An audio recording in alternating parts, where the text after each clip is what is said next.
எப்படிமா இருக்க? நான் நல்லா இருக்கேங்க. நீங்க எப்படி இருக்கீங்க? நான் நல்லா இருக்கேம்மா.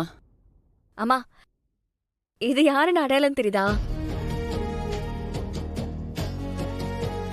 தெரியலையேம்மா. உங்க கூட படிச்ச சீதாலட்சுமியோட பையமா?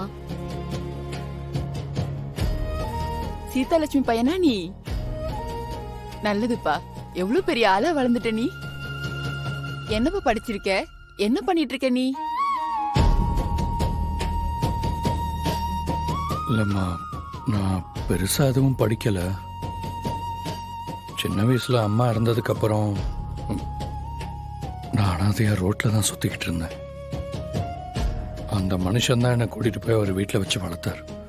அப்போலேருந்து இப்போ வரைக்கும் நான் அவருக்கு விசுவாசமா இருக்கேன். அங்க இருக்கிற வேலையெல்லாம் நான் பார்த்துக்கிட்டு இருக்கேம்மா, அவ்வளவுதான். உன் அம்மா படிப்புல ரொம்ப கெட்டிக்காரி. எங்க கிளாஸ்லயே அவ தான் ஃபர்ஸ்ட் மார்க். நல்லா படிப்பா. உன் அம்மாவுக்கு என்ன தெரியுமா கனவு? பெரிய டாக்டர் ஆகணும்னு தான் கனவு.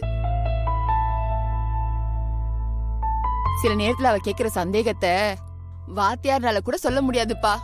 அந்த அளவுக்கு யோசிப்பா. அந்த காலத்துல அறிவொளி இயக்கம்னு ஒண்ணு இருந்துச்சு. பெரியவங்களெல்லாம் கூட்டு போய் மரத்தடியில உட்கார வச்சு உன் அம்மா தான் பாடமே நடத்துவா. அந்த காலத்துல எல்லாம் பொம்பளை பிள்ளைங்களை படிக்கவே அனுப்ப மாட்டாங்க. ஆனா உன் அம்மா பொம்பளை பிள்ளைங்களுக்காக குரல் கொடுத்தாப்பா. எனக்கு நல்லா ஞாபகம் இருக்கு.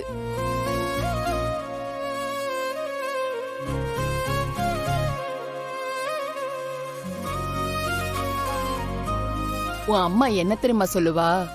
ஒரு ஆண் படிச்சா அவனுக்கு மட்டும்தான் அந்த படிப்பு பயன்படும். ஆனா ஒரு பொண்ணு படிச்சான்னா அவ குடும்பத்துக்கே பயன்படும். ஏன், அவ வம்சாவளிக்கே பயன்படும்னு சொல்லுவா. உன் அம்மா என்னைக்கு பேச ஆரம்பிச்சாலோ அன்னைக்குதான் ஊர்ல பொம்பளை பிள்ளைங்களை படிக்க வைக்கிறதுக்காக பெத்தவங்க ஸ்கூலுக்கு அனுப்ப ஆரம்பிச்சாங்கன்னா பாத்துக்கோ. ஏன், அப்படி படிப்புக்கு உன் அம்மா தான்ப்பா முக்கியத்துவம் கொடுத்தா. அப்படிப்பட்ட சீதாலட்சுமிக்கு மகனா பிறந்துட்டு நீ படிக்கலன்னு சொல்றியேப்பா. என்னப்பா இதெல்லாம்?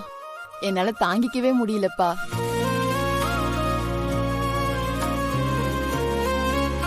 எங்க அம்மாவை பத்தி நீங்க இவ்வளவு ஞாபகம் வச்சு என்கிட்ட சொன்னதுக்கு ரொம்ப நன்றிம்மா.